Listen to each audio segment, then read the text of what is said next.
Hello students. आज की इस वीडियो में हम पढ़ने वाले हैं क्लास 7th हिंदी मल्हार के चैप्टर नंबर 1 माँ कह एक कहानी। क्या आपने कभी सोचा है कि एक छोटी सी कहानी भी हमें सही और गलत का फ़र्क सिखा सकती है? तो आज की ये कविता यही हमें खूबसूरत सीख देती है। तो ये जो कविता है माँ कह एक कहानी, यह सिर्फ एक कविता ही नहीं है बल्कि ममता, करुणा और सही निर्णय की एक बहुत ही सुंदर कहानी है। इस कविता में हम जानेंगे कि कैसे राहुल माँ यशोधरा से कहानी सुनते सुनते जीवन का एक बड़ा पाठ सीखता है। तो चलिए इस कविता को आसान और मज़ेदार तरीके से सीखते हैं।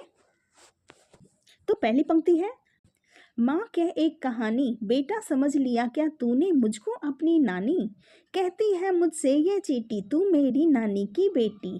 कह माँ कह लेटी ही लेटी, राजा था या रानी, राजा था या रानी, माँ कह एक कहानी। तो राहुल अपनी माँ से कहानी सुनाने को कहता है और माँ हंसते हुए बोलती है कि क्या तू मुझे अपनी नानी समझने लगा है। ये पंक्तियाँ माँ बेटे के प्यार को दिखाती है। आगे है, कहती है मुझसे या चेटी, तू मेरी नानी की बेटी। कह माँ कह लेटी ही लेटी, राजा था या रानी, राजा था या रानी, माँ कह एक कहानी। पहली पंक्ति है, कहती है मुझसे या चेटी। चेटी अर्थात हो गया दासी। मीन्स कि राहुल कहते हैं कि मुझसे तो दासी ने कहा है कि जो मेरी माँ है वो नानी की बेटी है। आगे राहुल जिद करता है कि माँ मुझे तो कहानी सुननी ही है, जैसे भी इस कहानी सुनाओ, आप लेटी लेटी ही सुनाओ, राजा रानी की ही कहानी क्यों ना सुनाओ, लेकिन मुझे कहानी सुनाओ। फिर आगे माँ कहती है, तू है हठी मानधन मेरे, सुन उपवन में बड़े सवेरे, तात भ्रमण करते थे तेरे, जहाँ सुर भी मनमानी, जहाँ सुर भी मनमानी, हाँ माँ यही कहानी। फिर आगे माँ यशोधरा कहती है, तू है हठी मानधन मेरे, मतलब कि तू बहुत ही जिद्दी है मेरे लाल मेरे प्रिय। सुन उपवन में बड़े सवेरे, तात भ्रमण करते थे थेरे।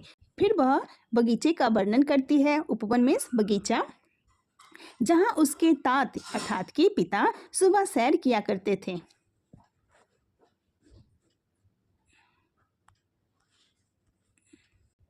अगली पंक्ति है, जहाँ सुर भी मनमानी, जहाँ सुर भी मनमानी, हाँ माँ यही कहानी।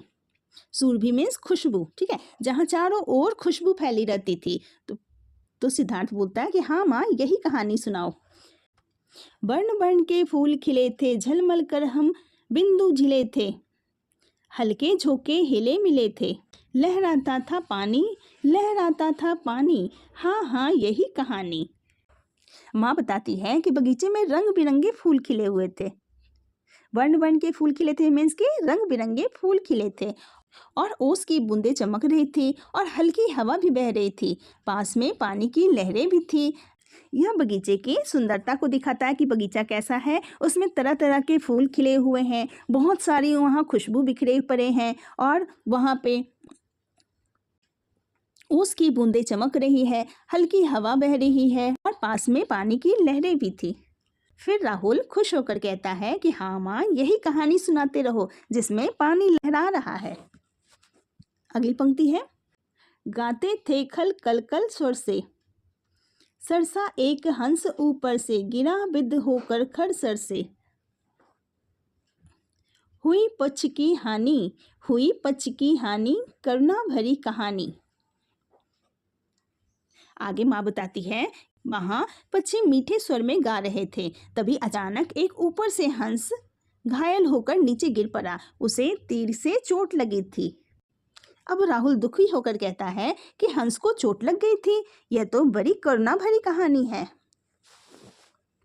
अगली पंक्ति है, चौक उन्होंने उसे उठाया, नया जन्म सा उसने पाया, इतने में आखेटक आया, लक्ष्य सिद्धि का मानी, लक्ष्य सिद्धि का मानी, कोमल कठिन कहानी।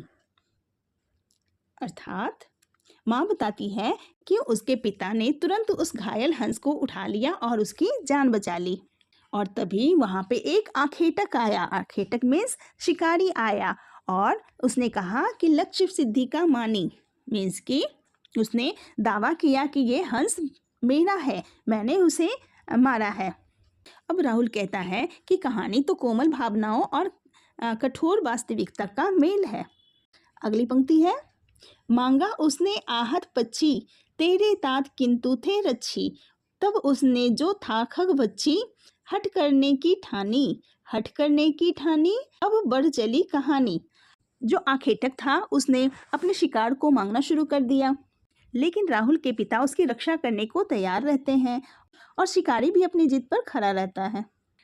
अब राहुल उत्साहित होकर कहता है कि अब कहानी तो और भी ज्यादा रोचक हो गई है। अगली पंक्ति है, हुआ विवाद सदैव हृदय में, उभय आग्रही थे सौ विषय में, गई बात तब न्यायालय में, सुनी सभी ने जानी, सुनी सभी ने जानी, व्यापक हुई कहानी। अब माँ बताती है कि दयालु पिता और निर्दयी शिकारी के बीच में बहुत ही ज्यादा विवाद बढ़ गया। दोनों पक्ष अरे हुए थे। शिकारी बोल रहा था कि मैंने हंस को मारा है इसलिए शिकार मेरा है, लेकिन राजा बोल रहे थे कि मैंने उसे बचाया है इसलिए ये मेरा है। दोनों पक्ष जो थे वो अरे हुए थे और अंत में मामला न्यायालय तक पहुंच गया।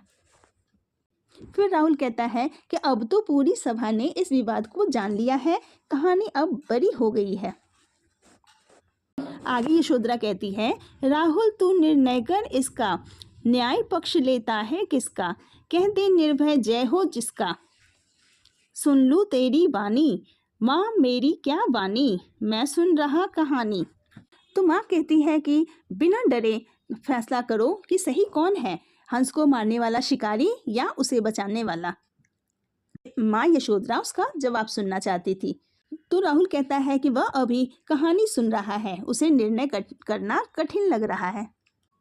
अगली पंक्ति है, कोई निरपराध को मारे तो क्यों अन्य उसे न उबारे, रक्षक पर भक्षक को उबारे, न्याय दया का दानी, न्याय दया का दानी, तूने गुनी कहानी। अब राहुल सोच समझकर जवाब देता है, निरपराध यानी कि निर्दोष को अगर कोई मारता है तो उसकी रक्षा करना चाहिए, न्याय हमेशा दया से भरा होना चाहिए।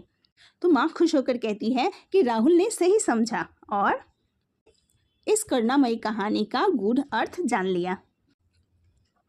तो यह कविता मैथिली शरण गुप्त द्वारा लिखी गई है, जो बच्चों और बड़ों दोनों के लिए प्रेरणादायक है। यह कविता बच्चों को नैतिकता और सही निर्णय लेने की प्रेरणा देती है और कविता में प्रकृति की खूबसूरती और उसके अच्छे मूल्यों को मिलाकर हमें बहुत कुछ सिखाती है। ठीक है, तो ये थी आपकी प्यारी सी कविता माँ कह एक कहानी।